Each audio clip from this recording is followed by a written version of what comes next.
ciidda kormaridda horteed ciise wuxuu garanayay inay timid saacaddiisii uu dunidan ka tegi lahaa ilaa aabbaha oo siduu u jeclaa kuwiisii dunida joogay ayuu u jeclaa tan iyo dhammaadka.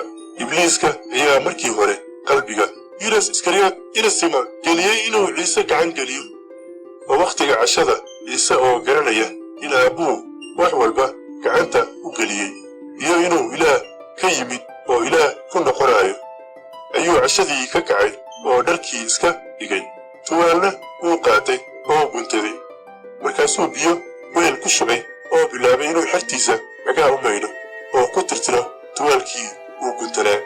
wuxuu haddaba u yimid simon butros kaasaa ku yidhi sayidow maanaa cagaha ii mayraya?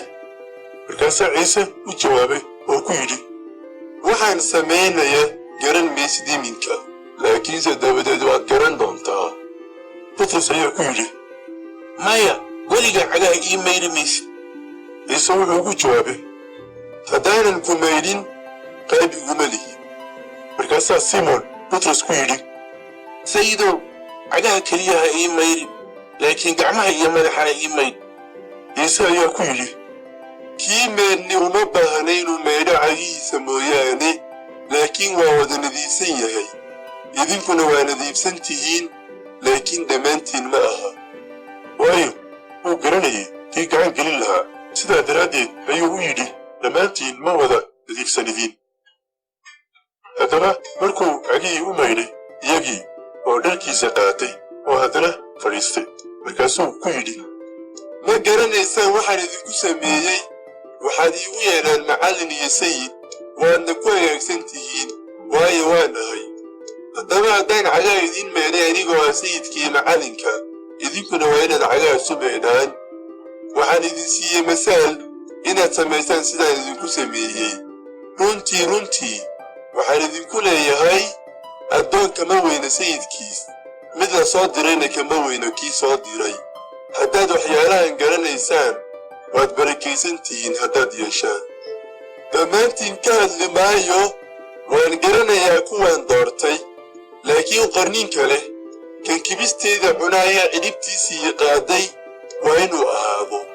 haddaba dabadeed waxaas ayaan idiin sheegayaa intaanay dhicin in markay dhacaan aad rumaysataan inaan ahay isagii. runtii waxaan idinku leeyahay kan aqbalaa ku alla kan soo diro ayaa aqbala oo kan aqbalaana wuxuu aqbalaa kii soo diray. ciise markuu sidaas yidhi ayuu ka qalbi xumaaday wuxuuna bayaan u sheegay oo yidhi runtii waxaan idinku leeyahay midkiin ayaa gacan gelin doona. markaasay xertii is egeegeen iyagoo aan garanaynin kii uu ka hadlayay.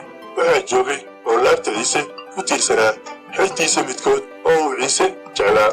sidaa daraaddeed ayaa simon butros calaamo u sameeyey oo ku yidhi noo sheeg yuu yahay kan uu ka hadlayo.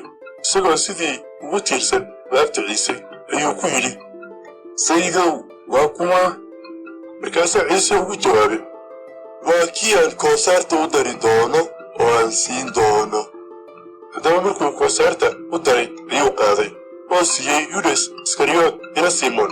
markuu koosaarta qaatay dabadeed shaydaan baa galay isagii. sidaa daraaddeed ciise wuxuu ku yidhi waxaad samaynayso dhaqso u samee. kuwa la fadhiyey midkood ma garanaynin sababta uu sidaas ugula hadlay isaga. yudas baa kiishadii lacagta hayey. taas aawadeed qaar waxay u maleeyeen in ciise ku yidhi soo iibi waxaynu iidda u baahan nahay ama masaakiinta wax sii. isagu haddaba markuu koosaartii qaatay markiiba ayuu baxay oo waxayna ahayd habeennimo.